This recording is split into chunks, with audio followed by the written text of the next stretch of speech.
Hi friends, welcome to our channel Me and My Life. இன்னைக்கு நம்ம சேனல்ல நம்ம கண்ணை சுத்தி வரக்கூடிய கருவளையம் அதுக்கான ஹோம் ரெமெடி என்ன அப்படின்றத தான் பார்க்க போறோம். வாங்க வீடியோக்குள்ள போலாம். வீடியோக்குள்ள போறதுக்கு முன்னாடி நீங்க நம்ம சேனலை சப்ஸ்கிரைப் பண்ணலனா சப்ஸ்கிரைப் பண்ணிக்கோங்க. அப்படி பக்கத்துல வர பெல் ஐகானையும் கிளிக் பண்ணிக்கோங்க. மறக்காம பெல் ஐகானை கிளிக் பண்ணிக்கோங்க. அப்பதான் நான் இனிமேல் போட போற புது வீடியோஸ் எல்லாம் உங்களுக்கு நோட்டிபிகேஷன்ல நம்ம கண்ணை சுத்திலும் கருவளையம் வர்றதுக்கு நிறைய ரீசன்ஸ் இருக்கு. அதுல ரொம்ப முக்கியமான விஷயங்கள் என்ன அப்படின்றத நான் உங்களுக்கு சொல்றேன். 8 hours வந்து சரியான தூக்கம் இல்லாம இருக்குது. அப்படியே தூங்கினாலும் நல்ல டீப் ஸ்லீப் இல்லாம இடையில எழுந்து தூங்குவோம். இல்லைன்னா டைமுக்கு தூங்காம ரொம்ப லேட்டா தூங்குறது. இந்த மாதிரி ரீசன்ஸ்னால முக்கியமா கருவளையம் வரும். அதுக்கப்புறம் நம்ம ரெகுலரா இன்டேக்கா எடுத்துக்கக்கூடிய தண்ணி வந்து சரியா எடுத்துக்காம இருக்குது. அட்லீஸ்ட் வந்து ஒரு 2 லிட்டராவது தண்ணி எடுத்துக்கணும். நீங்க சிஸ்டம் வந்து நிறைய பாக்குறீங்க, அதாவது உங்களோட நேச்சர் ஆஃப் ஒர்க்கே வந்து சிஸ்டம்ல நிறைய நேரம் வந்து உட்காந்து பாக்குற மாதிரி இருக்கு அப்படின்னா உங்க கண்ணை வந்து கொஞ்சம் அடிக்கடி ரிலாக்ஸ் பண்ணிக்காம அப்படி கண்டினியூஸா ரொம்ப நேரம் உட்காந்து அந்த சிஸ்டம் பார்த்துட்டு இருக்குது. மொபைல் ஃபோன் இப்போ எல்லாருமே வந்து நம்ம நார்மலாவே மொபைல் ஃபோன் நிறைய நேரம் யூஸ் பண்ணிட்டு இருக்கோம். இந்த மாதிரி மொபைல் ஃபோன் வந்து நிறைய நேரம் பார்க்கறதுனால அதுல இருக்கக்கூடிய அந்த வெளிச்சம் படுறதுனால நம்ம கண்ணை சுத்திலும் கருவளையம் வருது. அதுக்கப்புறம் நீங்க வந்து ஐ மேக்கப் நிறைய போடுவீங்க அப்படின்னா உங்களோட ஐ மேக்கப்பை ப்ராப்பரா ரிமூவ் பண்ணாம விட்டுறதுனால கூட கண்டிப்பா கருவளையம் வரும். எதுக்கு அப்படின்னா நம்ம கண்ணை சுத்திலும் இருக்கக்கூடிய இந்த ஸ்கின் இருக்கு இல்லையா, அது ரொம்ப ரொம்ப சாஃப்டா இருக்கும். நீங்க வந்து ஐ மேக்கப் எல்லாம் போட்டுட்டு அதை சரியா ப்ராப்பரா ரிமூவ் பண்ண மாட்டீங்கன்னா அதுல இருக்கக்கூடிய கெமிக்கல்ஸ் வந்து இங்க அஃபெக்ட் பண்றதுனால கருவளையம் வர்றதுக்கு நிறைய சான்சஸ். ஸ்ட்ரெஸ்னால கூட கருவளையம் வரும். சில பேருக்கு வந்து டயட் கரெக்டா ஃபாலோ பண்ணாம இருக்குது. அதாவது நார்மலா நம்ம ரெகுலரா சாப்பிடக்கூடிய சாப்பாடோட டைம் வந்து ஒரு நாளைக்கு ஒரு டைம் மாத்தி மாத்தி நம்ம சாப்பிடுறது, மார்னிங் ஆஃப்டர்நூன் நைட் அந்த கரெக்டான டைம் ஃபாலோ பண்ணாம சாப்பிடுறது. இது மட்டும் இல்லாம இன்டர்னலா நம்மளுக்கு ஏதாவது உடம்புக்குள்ள ஏதாவது சில பிரச்சனைகள் இருந்துச்சுனாலும் அதோட வெளிப்பாடு வந்து கருவளையமா கூட இருக்கலாம். நான் இப்ப சொன்ன ரீசன்ஸ் தவிர்த்து இன்னும் நிறைய ரீசன்னால கூட இந்த கருவளையம் வரலாம். பட் ஒன்ஸ் இந்த கருவளையம் வந்துருச்சு, உங்களுக்கு ஸ்டார்டிங் ஸ்டேஜ்லயே தெரியுது அப்படின்னா உடனே வந்து நீங்க அப்பவே வந்து அதுக்கான ரெமெடியோ இல்ல ட்ரீட்மெண்ட்டோ எடுத்துக்க ட்ரை பண்ணுங்க. நீங்க அதை வந்து கவனம் செலுத்தாம பின்னாடி பாத்துக்கலாம் இல்ல அப்புறமா சரி பண்ணிக்கலாம் அப்படின்னு சொல்லிட்டு விட்டீங்க அப்படின்னா அது கியூர் ஆகிறதுக்கும் ரொம்ப நாள் டைம் எடுக்கும். அதனால ஸ்டார்டிங் ஸ்டேஜ்லயே அதுக்கான ஹோம் ரெமெடி ட்ரை பண்ணி அதை சரி பண்ணிக்கலாம்.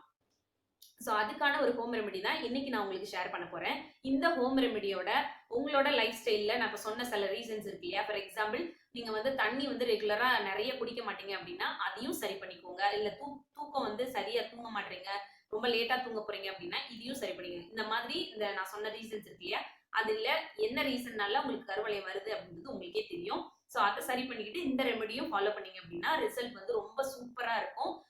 இந்த ரெமெடியை வந்து நீங்க ரெகுலரா ஃபாலோ பண்ணணும். ஒரு நாள் ஃபாலோ பண்ணிட்டு ஒரு 2 நாள் விட்டோம் 3 நாள் விட்டோம் அந்த மாதிரி ஃபாலோ பண்ண கூடாது. ரெகுலரா ஃபாலோ பண்ணிட்டு வரும்போது ஒரு 10 டேஸ்லயே வந்து உங்களுக்கு ரொம்ப நல்ல ரிசல்ட் தெரியும். அதை நீங்களே ஃபீல் பண்ணுவீங்க. ஸோ வாங்க இந்த ரெமெடி என்ன அப்படின்றத நம்ம ஒரு சின்ன பீஸ் வெள்ளரிக்காவை தோலோட நல்லா துருவி எடுத்துக்கலாம். துருவிட்டு அதுல இருக்கக்கூடிய அந்த ஜூஸ் இருக்கு இல்லையா அதை மட்டும் தனியா எடுத்துக்கலாம். அதே மாதிரி ஒரு உருளைக்கிழங்குல பாதியை கட் பண்ணிட்டு தோலோட அப்படியே சீவிட்டு அதுல இருந்து ஜூஸ் வந்து தனியா எடுத்துக்கலாம். இப்போ ஒரு ஸ்பூன் அளவுக்கு வெள்ளரிக்காய் ஜூஸ், ஒரு ஸ்பூன் அளவுக்கு உருளைக்கிழங்கோட அந்த ஜூஸ், இது ரெண்டையும் சேர்த்துட்டு இது கூட அரை ஸ்பூன் ஆலோவேரா ஜெல், இது வந்து ஃப்ரெஷ்ஷான ஆலோவேரா கிடைச்சிச்சுன்னா இன்னும் பெஸ்ட் தான். 1/4 ஸ்பூன் அளவுக்கு கஸ்தூரி மஞ்சள் சேர்த்துக்கோங்க. ஜாஸ்தியா சேர்க்கக்கூடாது, ரொம்ப இரிட்டேஷன் ஆயிடும். இதை இந்த மாதிரி லிக்விட் கன்சிஸ்டன்சியில் கலந்து எடுத்துக்கோங்க. நம்ம ரெடி பண்ணி வச்ச அந்த பேஸ்ட்டை நான் என்னோட கண்ணோட கீழ் பகுதியில் வந்து அப்ளை பண்ணிக்கிறேன். எனக்கு டார்க் சர்க்கிள் வந்து ரொம்ப கம்மியாக தான் இருக்குது, ரொம்ப லைட்டாக தான் இருக்குது அப்படின்றதுனால கீழே மட்டும் அப்ளை பண்ணுறேன். உங்களுக்கு கண்ணை சுற்றிலுமே டார்க் சர்க்கிள் இருந்துச்சு அப்படின்னா கண்ணை சுற்றிலும் இந்த பேஸ்ட்டை வந்து அப்ளை பண்ணி விட்டுக்கோங்க. இது கொஞ்ச நேரம் அப்படியே ட்ரை ஆகட்டும்.